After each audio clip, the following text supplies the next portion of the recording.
Una bella notizia di fine anno riguarda la cattedrale di Agrigento, o meglio il costone della cattedrale che verrà consolidato grazie al progetto che ha già una ditta a cui affidare i lavori.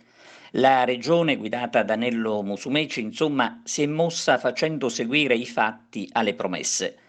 La ditta che si è aggiudicata i lavori è la Tecnital di Verona, che avrà 45 giorni di tempo per redigere il progetto esecutivo dell'importo di 424.000 euro.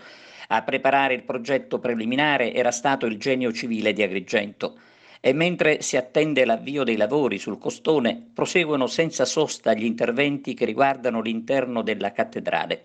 Per queste opere c'è stato un finanziamento di 600.000 euro da parte della Regione e della Curia Agrigentina. Il presidente Musumeci ha voluto precisare di avere fatto in un solo anno quello che non si era riusciti a fare in 7 anni e per la collaborazione ricevuta ha ringraziato il capo del Genio Civile di Agrigento, Duilio Alonci. Si chiude una brutta pagina di incuria e di colpevole leggerezza, ha detto Musumeci. Il primo importante passo, ha concluso il presidente della regione, è stato fatto.